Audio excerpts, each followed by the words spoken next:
Hello. Stick this into here. Hello. Hello. Yeah. Okay. Yeah, I'm just looking at my background. Oh, mate. Why am I doing this to myself? Because it's going to feel incredible. 40 minutes is optimistic to try and get all this done. But if it's at least all in the right area, or I keep seeing the suggestion, Kat said it yesterday. Yeah. Hi, Kat, if you're there. Just make piles. Yeah. No, I think that's a really good place to start because I've got getting piles. started. Oh, you're wicked. So you've got piles. That No, sounds really bad. I've got piles. I've got to make more organised piles. Yeah, well, I'm sure you've got bags that have got bits of things that can go away in the bags. Like, you've kind of got to be really brutal and be like, right, this is a pile of things I'm donating to charity, or getting them out of your life for good. Yeah, 100%. Oh God, I'm just supposed to get on with it, I suppose. Hey, people in the chat. Oh my God, I keep having this moment where I'm just like, why am I broadcasting this awful room? I don't let anyone in here when they come to my house. But suddenly I'm like, I know what I'll internet. do. Well, I'm a professional. I think it's really, really courageous of you, and it's going to totally inspire other people to, to brave it too. Yeah, if you are taking any solace in this, please let me know in the chat. Maybe hey girls, I think we've got Anna, Rush and Kat, which is exciting.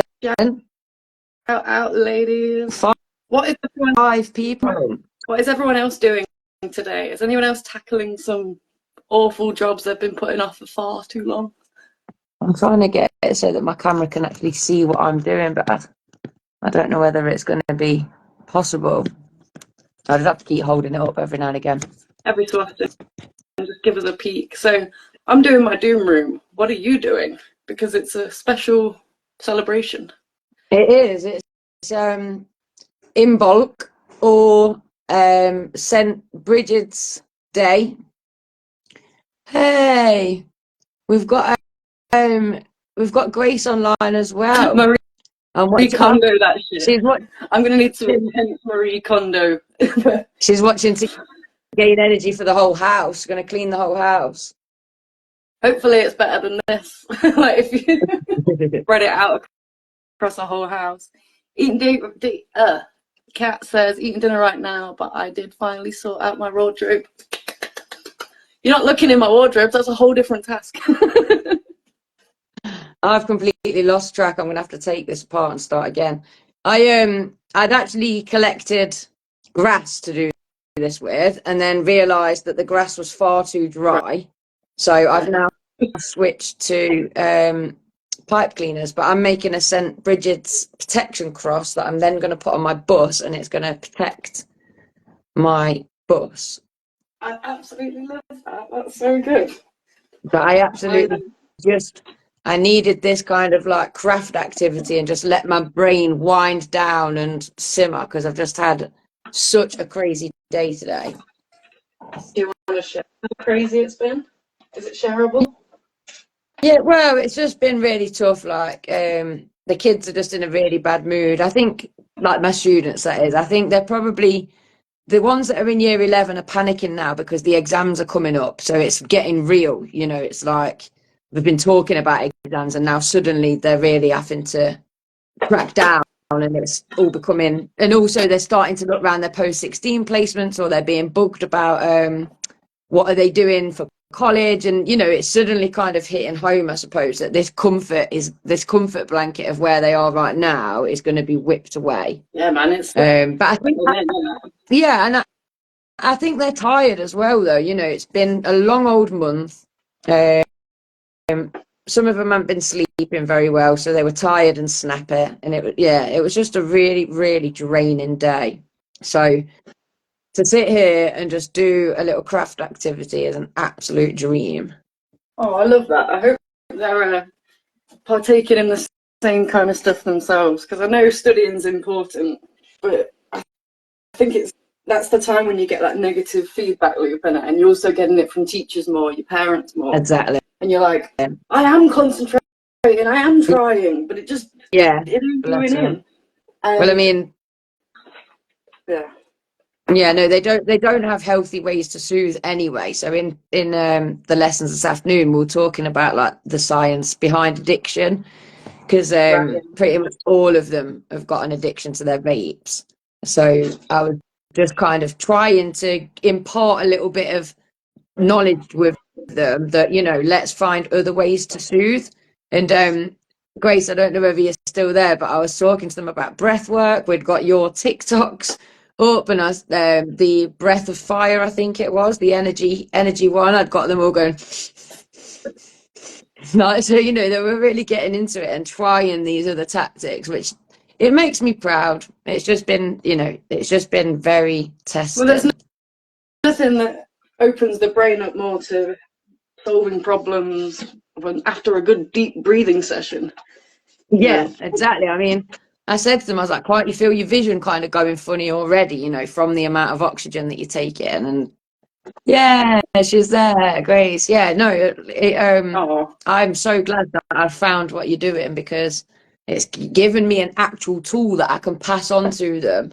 And you know, even if they're not appreciating it right now because they're perhaps too young or too caught up with other things, you know, it's going to be there for them to fall back on when they are ready. So get high on our own supply. This is it.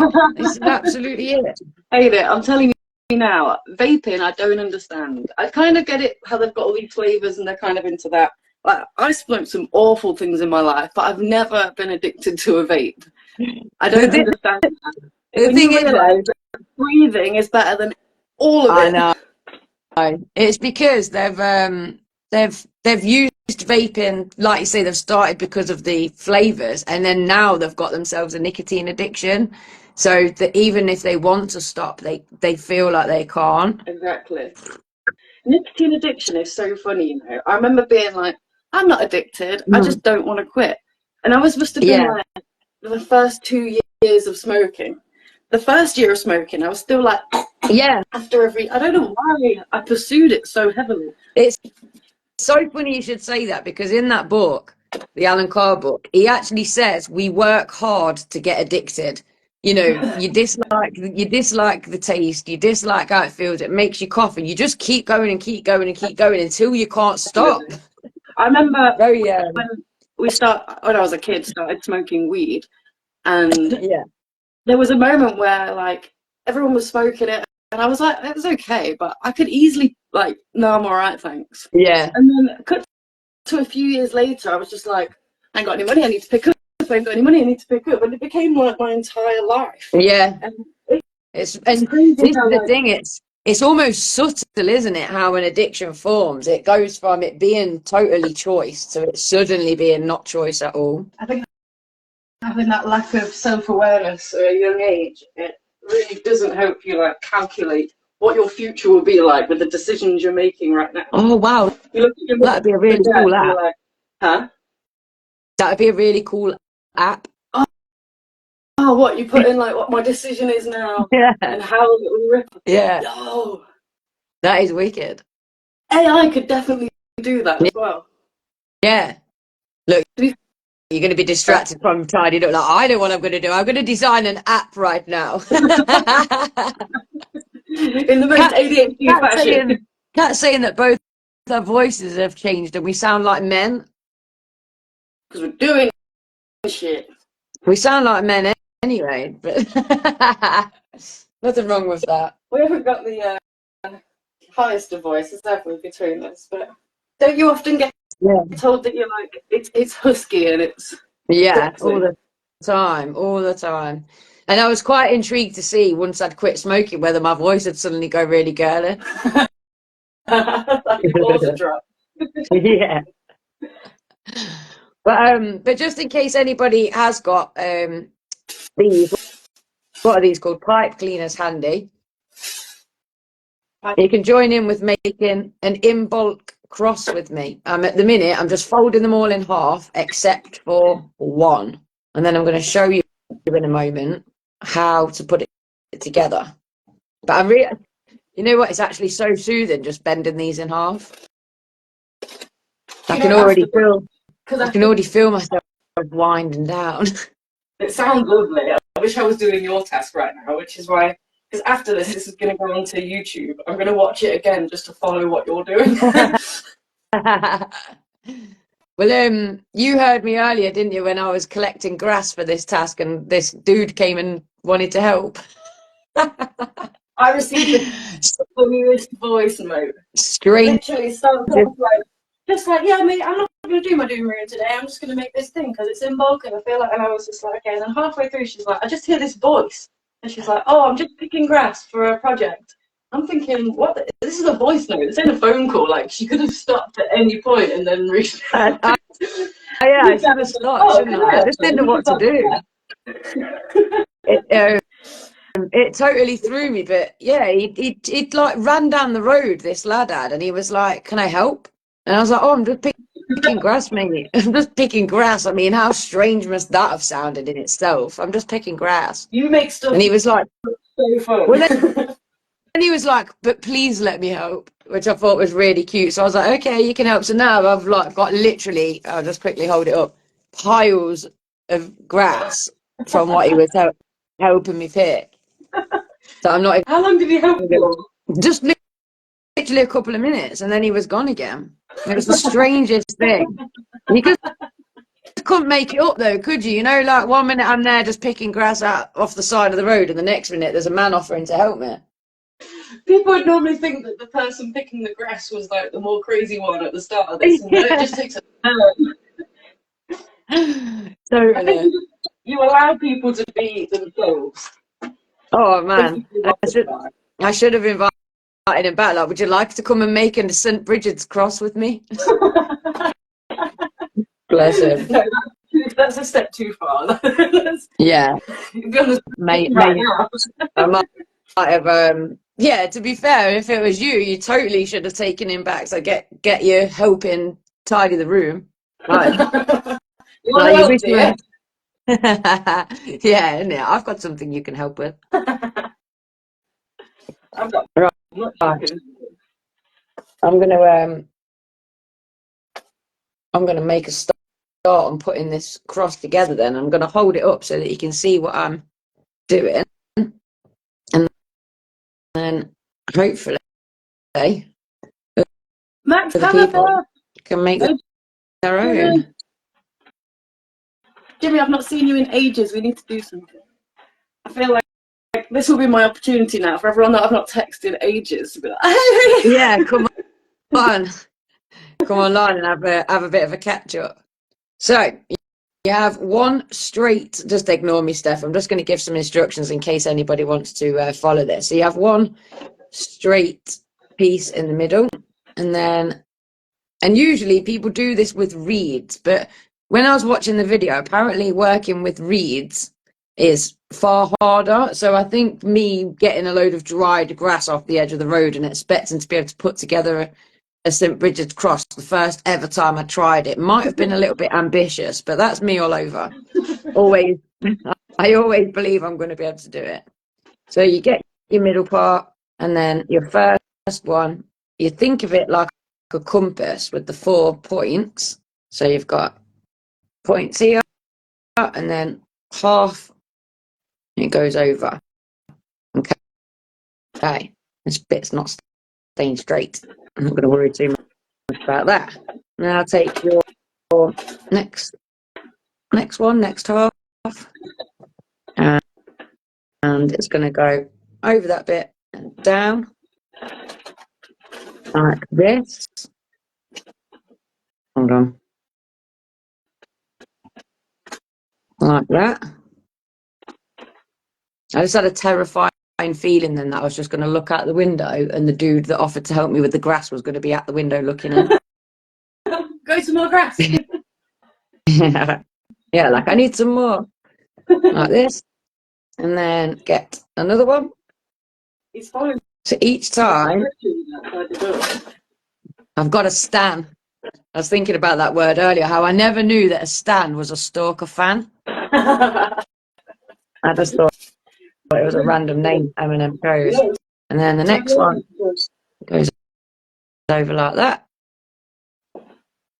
And then the next one goes over like this. As you can see, it's starting to form a nice little pattern in the middle.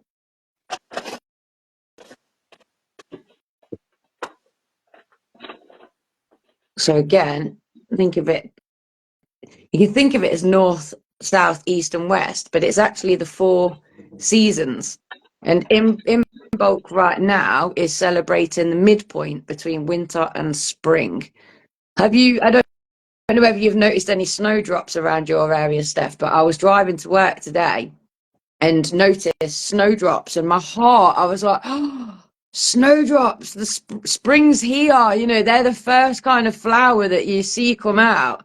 And I thought, how perfect. It's Imbolc, it's the 1st of February, and there's snowdrops out. So I stopped the car, ran over to take a photo. I was crouched down in the mud taking photos of these snowdrops.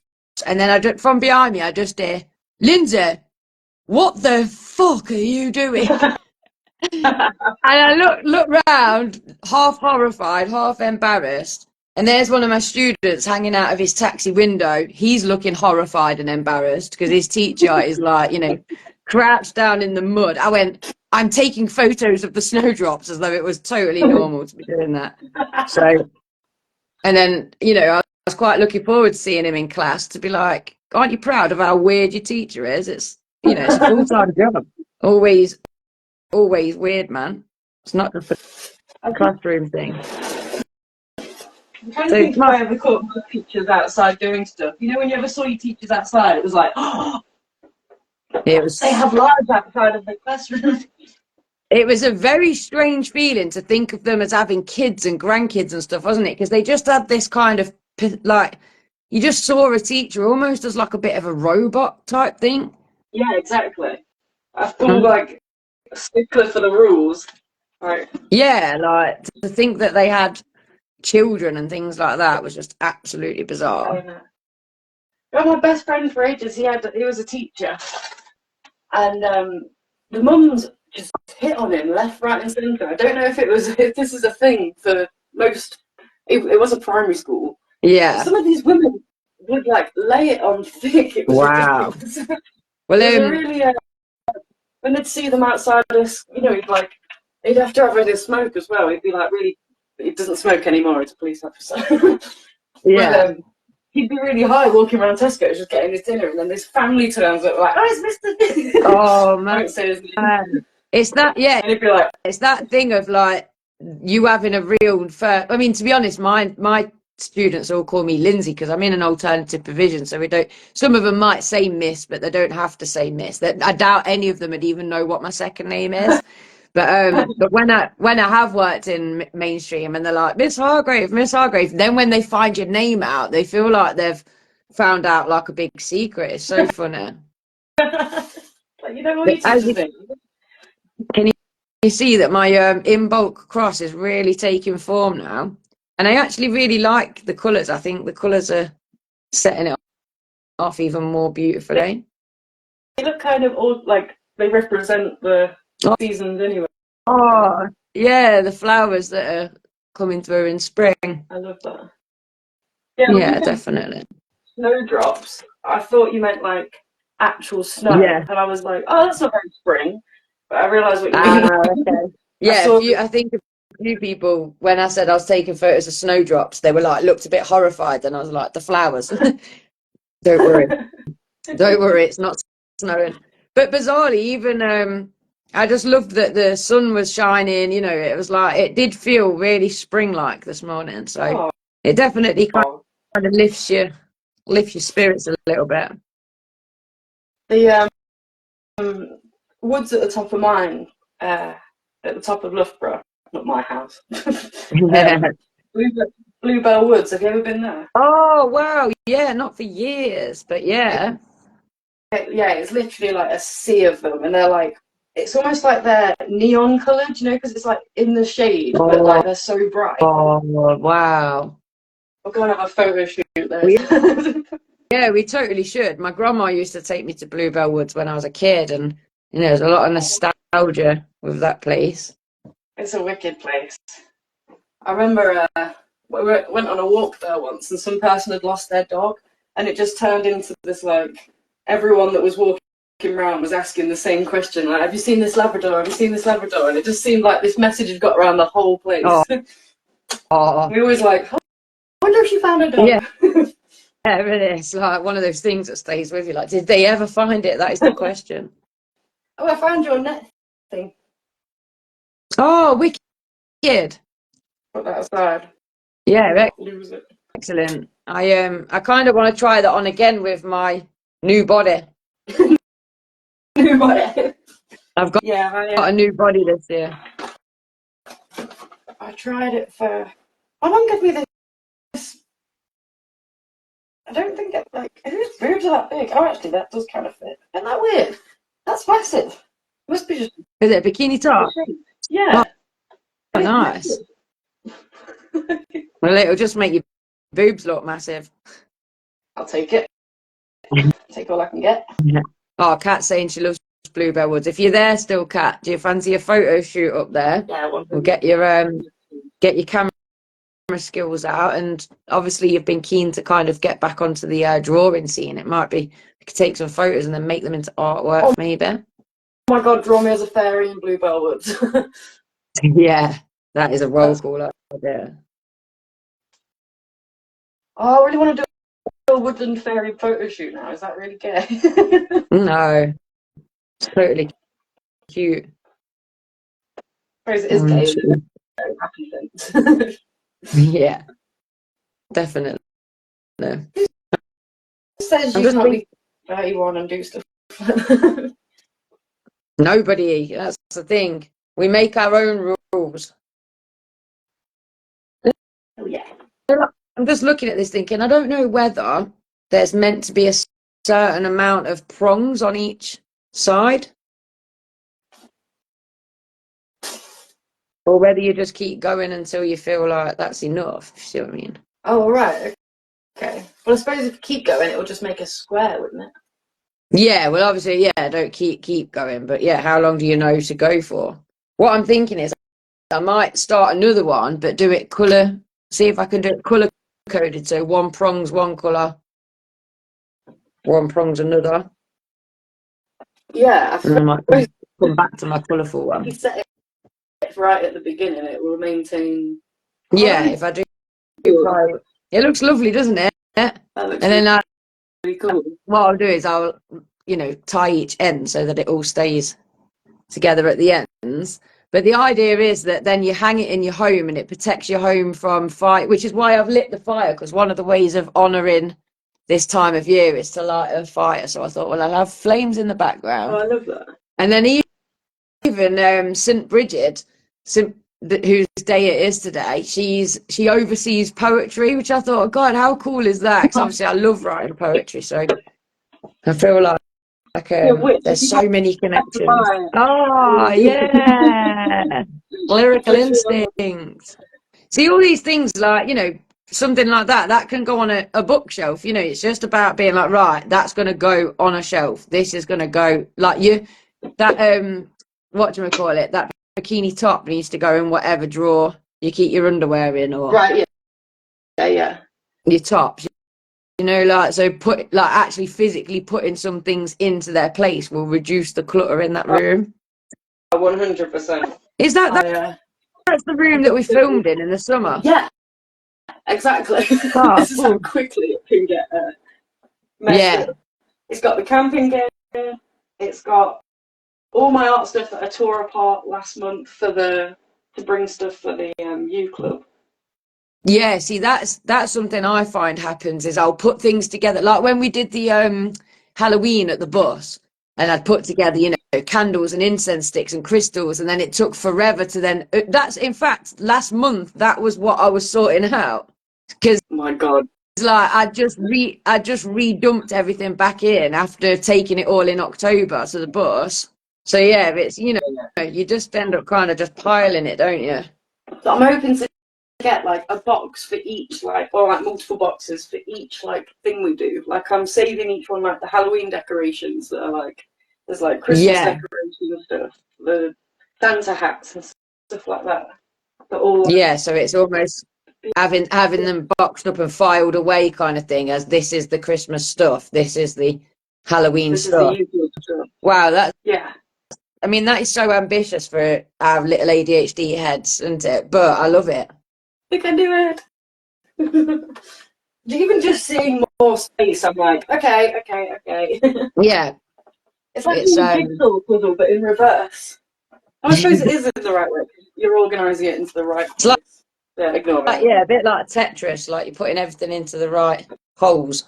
I love Tetris. Yeah, I do. I You just know what? found, Someone was talking the other day about how you could be subtly brainwashed, like without realizing it, through social media, for example. So if you were kind of subtly given the same images or imagery through social media, how you might not really notice, but it could change the way that your brain is wired. yeah. And then the example that they gave was, remember when Tetris first came out, and you'd lie in bed and you'd close your eyes and you would see the blocks like falling down behind your eyelids type thing, and I was like, yeah, that, I suppose, you know, you only have to play on a repetitive game like that to see how it could be stuck in your head.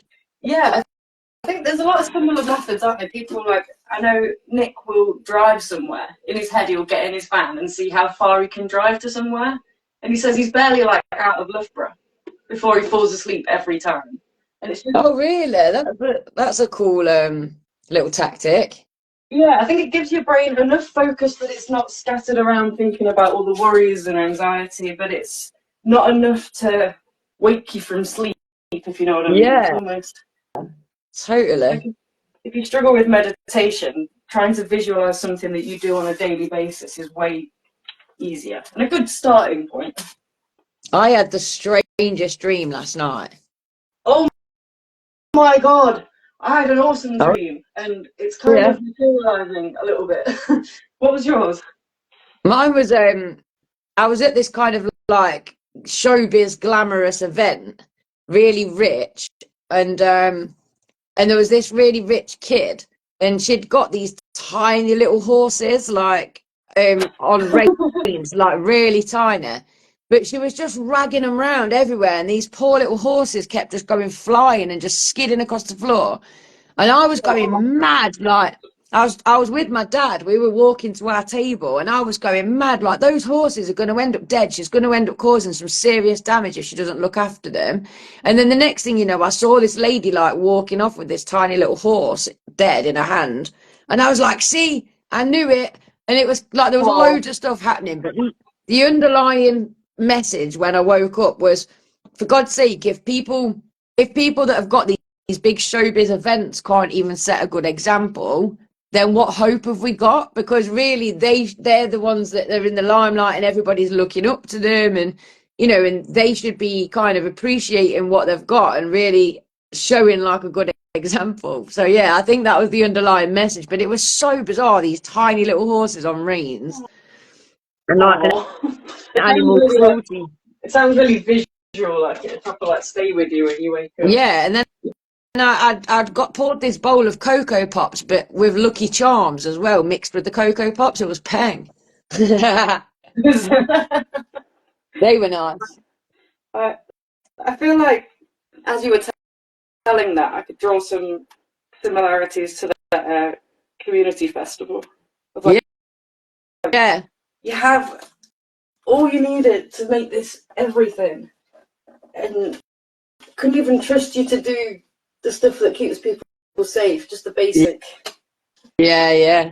Did you have a weird dream as well? I know you said you had a good dream. What was your good dream? So I can't remember any of the dream other than, do you remember for the U Club you gave me a tenner. You were like, we've been Yeah. donated some money, put this towards the soup or whatever. I Yeah. was like, I'm not going to spend it. That's like the first thing. It's still in my bag. And Oh, I was dreaming that moment again. yeah. But instead, you gave me like, it was like a bag like this. And you were like, that's our donation, mate. Can you go and count it? And in my head, not even like excited, yes, yes, yes, we've made all this. It was like, it was just the norm. And I'm just Oh, like, wow. Well, that's good. taking these £10 notes. Like, I might have watched a bit too much Better Call Saul. That might have been. No, but I totally don't mind this future vision of us having bags and bags of money. Ain't it? Well, since I woke up, there's been 2 opportunities for money. Oh, wow. Yeah. So, and both. It's just like, okay, Are you still having let's go. your anxiety dream? Do what? Sorry. Do you still have your anxiety dream where you can't get to the place in time? It's always in that same place, which is why when I'm like, I say I can't remember the rest of the dream, but I'm just covering the fact that I do remember it. It's just the same shit every time. Yeah. I wasn't sure if that cycle had perhaps been broken yet, because obviously we were hoping, weren't we, that at some point you'd see a change in that cycle. Yeah, I almost thought, because when I had to go to the hospital, I thought, because it was playing out in real life, I'd managed to get myself all the way to Leicester without my car and had to somehow get back. And when I'd finally got back, I still couldn't drive my car back to my house because I was on codeine. Oh. I was just walking everywhere, but it was just taking, I was trying to work out, is this the quickest way? Like trying to get the train to Loughborough, going from Loughborough to Loughborough Hospital. Like, it's just, and I was like, surely I've done it now. Oh my, I've done my it. goodness. Yeah, so it's still that same kind of vibe. Yeah, literally. And I remember the last dream I had before that as well, but it must have been 8 years ago, 9 years ago. Yeah. That was just a zombie dream. I was having zombie dreams for a while. That is mental. I don't think that we kind of discuss dreams enough, because when I mention it in class, I'll say, oh, I had the craziest dream last night. They all kind of start going, oh my God, do you want to hear mine? And I think that actually when you're a teenager and you're having really confusing dreams, it can actually be quite scary for them, but they don't really know who to discuss that with. Okay, well, dream therapy is my thing, like psychoanalysis. Like, I was so into that when I was doing it at uni. Oh, really? There's so many, there's multiple theories that you can kind of, there's no cut to the chase. There is no like definitive why you dream. Yeah, but there's I know. multiple theories, and just looking at each theory and applying that to your dream can help you understand maybe a little bit. Because I don't think there is one way. I think we dream for multiple reasons. Yeah. Like we can see for multiple reasons. Yeah. So it's just. Well, yeah. You're gonna love your latest, like, taking on the student we were talking about earlier, because he has really crazy dreams and he likes to kind of help analyze his to understand them a bit better. Oh, I love that. Yeah, so it's just a case of mapping them out, like you would a story, I suppose, but rather than because you can map out your whole dreamscape, can't you? 100%, yeah. Like, because my dreams quite often take place on a beach near water when I'm emotional. So the sea to me represents my emotions. Okay, yeah. And I'll dream like a big tidal wave's coming in and I'm trying to run to get away from it. That's always when something quite deep's happened, or I've got like an emotional decision to make. It's but that. Sorry, carry on. But that beach, no, you're all right. But that beach, like when I read about how you can kind of create a map, and then you can see your dream world, if you see what I mean. Like each time you've been somewhere new, you can add a new place to your map. I was like, whoa, that's really cool. Oh, that's really interesting. That's kind of like unlocking worlds on like World of Warcraft. Like, completed this area, now I can go to that area. Yeah, no, totally. I love that. Well, they're bodies of water. I know Jung definitely drew them into emotions, and it's usually emotions around the family. I think Oh, if I remember that correctly. Different bodies of water will reflect different statuses, I suppose, that your family's in, or that you're, you know, it's not just. I think to say family is very like closed-minded. Like the people that you spend the most of your Time. time. Yeah. It could be your Well, bosses. It could be the kids you're at school with. It could be yeah. your mate. Well, recently I dreamt that I was wading into the sea, and I'd got these fish, and the fish had been injured, like part injured, but they were still alive, and I was throwing them back into the sea. And I knew that I was only doing that to make myself feel better because they were gonna die, like they weren't healthy fish. And it was kind of like an out of sight, out of mind feeling where it was like, oh, just get them back into these. Then when they die, I don't have to go through the heartbreak of seeing it. And like this one particular fish, I was trying my hardest to throw it. And I mean, I'm rubbish at throwing anyway, but it was kind of just going up in the air, and it was only going like 2 centimeters in front of me instead of lobbing it back into the sea. And then it was like wrapping its fins around me and clinging onto me, you know, and wouldn't let me throw it back into the sea. And I really felt like it represented how I feel as a teacher, that I'm not allowed to equip them with the tools that's actually going to help them. I'm kind of locked into following this curriculum and beating a drum that's pointless. And it's like, you know, that's how it feels, like I'm throwing these fish into the sea knowing that they're not going to survive. And yeah, oh, it was really strange and horrible. It's actually the way you've just described that has given me like goosebumps. I don't think the camera is good enough, but when an injured animal is often, again, young theory, a projection of your deepest, most vulnerable self. So the way you're dealing with yourself, you don't want to see yourself like this. Maybe you've been seeing yourself hurt a bit recently. And you're just trying to like, and rather than dealing with, again, this is all theory, I'm loving it. Rather than dealing with the, you know, rather than suppressing it, just pushing it like, no, I don't want to see myself hurt. I'm not hurt. Rather than, I am hurt and I need to do something about it. Again, it might be most definitely to do with your students. Do you know what I mean? You're hurt that you're not being able to get across the message that. That's actually, you know, for real kind of thing. No, totally. It's very, I mean, I love dream. I've got quite a few dream books on my shelf. I find it really fascinating. I love dream work, and there's so many people that look into it as well. Like, I mean, it's kind of one of the areas where it exposes Freud for the real weirdo that he is. People, if you dreamt of anything long and cylindrical remotely, you're thinking of penis. Yeah. Bloody hell. And so, like, penis. Penis. Well, it's like the phallic thing in film. All the penis shapes we can find. Oh. Do I dare stand on this table to even get up there? Probably not. Go on, it's on camera. If you fall, we might make money on you'd be afraid. No, not really, don't. Oh God. You're right. You're doing it. Can you imagine though? Can you imagine if you fell and knocked yourself clean out? Because I know Nick's not there. I'd have to bloody bears all the way over to Loughborough. I think my door's open. Oh no, I don't think it is. Steph, is that a doll's house? Kat wants to know. Yes. Thank you for distracting me before I break my neck. The answer, Kat, is yes. I don't know if it's easier to see. Oh wow! Wow. I literally bought this like 4 Christmases ago. I was going to renovate and like, because everyone was buying them for so much. And it's got like. Oh, that's gorgeous. And I got so far into doing it. It's got like little metal things that I can attach lights to, but I don't really know how to do that. Oh my God! You need to bring it to U Club. Oh. Yeah, you know what? I will. Then we'll sell it, and then whatever money we get for it goes towards the different human design.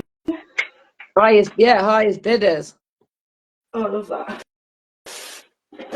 You know, Kat's like sister-in-law type thing, she went through a stage of making teeny tiny doll's house like cushion covers and stuff out of really funky material. I've always really wanted to have a go at that. They come up on my like reels and stuff all the time, like little tiny sofas and stuff. Yeah, yeah. I just half the material. I'm like, where did you get that from? It's like a plastic double-sided. I don't know what all the materials are, but Well, I tell you what, there's a lady on my Facebook that does like sweary material, and they are so cool. Like she's done a neuro spicy one recently with a chili on it. It's like neuro spicy, but I've had a few really funky materials from there. So I'm making my second cross with the colours coordinated now, and I think I prefer it like this. Let's have a look at it. So that was the cool. one where the colours are just all over the place, but now I'm making it coordinated. Very cool. I really like this. Now that I understand how to make it, I'm like, oh my God, I'm going to be making St. Brigid's crosses constantly. It's a Celtic. It's like a traditional Celtic thing. I thought that, yeah, I don't know if there's, can you make something that goes like round the inside? It looks really similar to like a Gothic Celtic cross sort of thing. I don't know if I make any sense. Yeah, no. Like a circle. Yeah, I'm not sure. But the video that I was watching for, you know, how to make one, was an Irish man that was like explaining it, and he was saying about, you know, as children they made them every year, and you'd learn how to make it, and then by the next year you'd have forgotten again, like because it was just the yearly activity that they did. Right. Okay. Yeah. No, that is cool. But then he said, like, I kind of missed what he said, but it brought it